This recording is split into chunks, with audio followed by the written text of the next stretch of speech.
When we think of the fall of Rome, most of us imagine barbarian hordes storming the gates, legions clashing on the battlefield, and emperors fleeing in panic. But the truth is far more unsettling, because the real enemy that brought the Roman Empire to its knees was not external.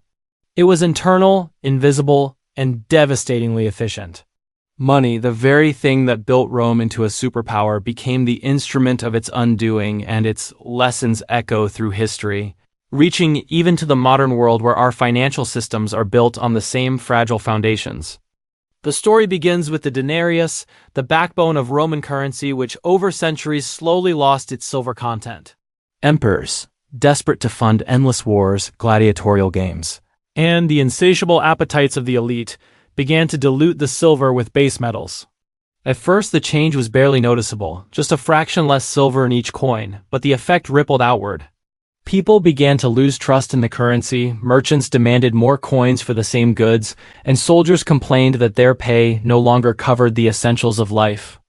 In a society built on commerce and contracts, this was catastrophic. The empire's economy, once the envy of the known world, began to collapse quietly before anyone raised alarms. And what followed was a cascade of failures that no army could have prevented. As the denarius became weaker, inflation set in. Prices for basic food items skyrocketed while wages stagnated, creating tension between the common citizens and the ruling elite. Markets that once thrived fell silent, warehouses remained unfilled, and even the bread needed to feed the masses became a luxury. Rome's collapse was not a sudden thunderclap of conquest. It was a slow, relentless erosion from within, caused by the manipulation and devaluation of the currency that had once been its strength. This story, though ancient, carries a striking warning for us today. The mechanics that destroyed Rome are remarkably similar to the financial structures in which we live now. Governments continued to print money, often justifying it as economic stimulus relief during crises or investment in the public good. But the underlying danger remains the same. The more money is created without backing, the more its value erodes, and the less purchasing power people actually have. The lessons of Rome remind us that when currency loses its value, society itself begins to fray, and the effects are always felt first and most painfully by the ordinary citizens who rely on stable money to survive. What happened with the Roman denarius is mirrored in modern economies through inflation, national debt, and complex financial instruments that the average person barely understands. Just as Romans saw the coins in their hands becoming worth less with each passing day, today we experience subtle reductions in the value of our savings, our wages, and even our retirement funds, often without realizing that the process is occurring.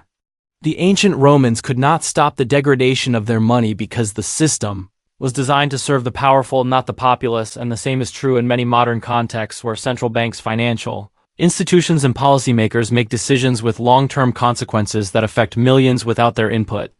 Understanding this mechanism is crucial, because financial literacy is the shield against being swept away by systemic collapse. Knowing how money works, how governments manipulate currency, and how inflation affects purchasing power is the first step in preventing the mistakes of the past from becoming our own. For Rome, the decline was gradual but inexorable. Emperors tried to compensate by imposing harsh taxes, confiscating wealth, and demanding tribute from the provinces. These measures, rather than stabilizing the empire, only deepened resentment and social unrest.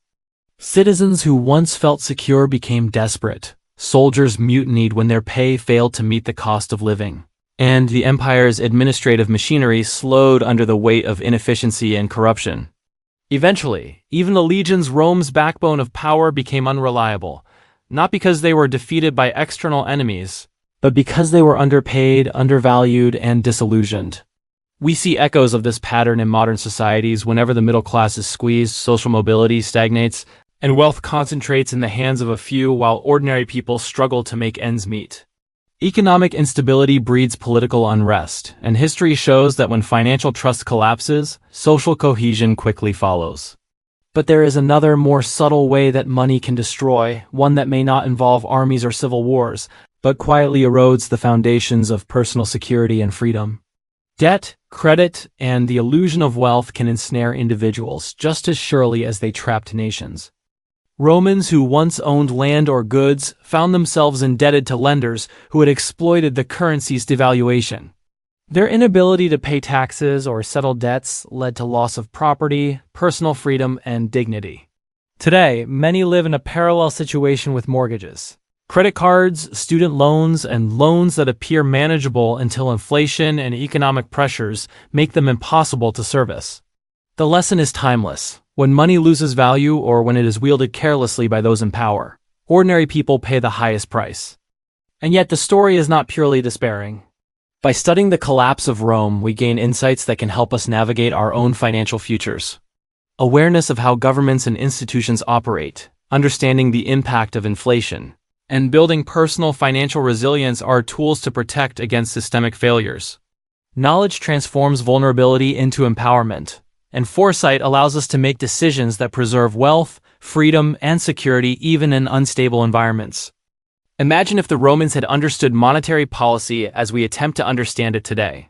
Perhaps they could have avoided the mistakes that led to economic collapse, social unrest, and ultimately the fall of one of history's greatest empires. Their downfall teaches us that no matter how powerful a society seems, ignoring the fundamental principles of sound money and trust can undo everything. The erosion of the denarius was not merely a financial problem, it was a moral and structural problem, revealing that the foundations of any civilization rest not only on armies and laws, but also on honest currency and mutual trust. Today, as we see governments printing trillions of dollars, central banks adjusting interest rates, and economies teetering on the edge of uncertainty, the warning from Rome is stark. The same patterns of greed, short-term thinking, and devaluation repeat themselves, and without awareness and caution, anyone can be caught in their destructive path.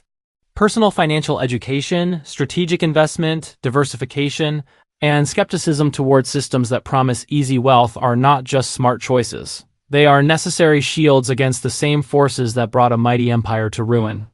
And it is not only about money in the abstract. The psychological and social consequences of financial collapse ripple through families, communities, and entire nations. Poverty, resentment, crime, and political instability all stem from the weakening of monetary trust and economic security. The collapse of Rome was therefore more than a tale of lost coins. It was a story of human suffering amplified by the failure of a system that placed wealth over stability, short-term gain over long-term prosperity, and deception over transparency. We can apply these lessons in our own lives by recognizing the value of stability over reckless accumulation, long-term planning over instant gratification, and knowledge over ignorance. Just as Rome fell because it underestimated the consequences of devaluing its currency, we can avoid similar fates by respecting the principles of sound money, prudent investment, and careful management of debt. In the end, the story of Rome is not only about an empire that fell, it is about the enduring truth that money, when mismanaged, has the power to destroy civilizations and individuals alike. It is a cautionary tale that spans millennia, reminding us that our financial decisions, both personal and collective, carry consequences far beyond the immediate moment, and that vigilance, education, and foresight are the tools that allow us to survive and thrive in a world where money is both a tool of power and a potential instrument of ruin. As you navigate your own financial journey, remember the lessons of the denarius, the fallen legions, and the citizens who lost everything because they failed to understand the invisible forces controlling their wealth. History gives us warning. We can choose to heed it or repeat its mistakes. Rome may have fallen, but the wisdom gained from its collapse can guide us, protect us, and empower us to avoid the same pitfalls.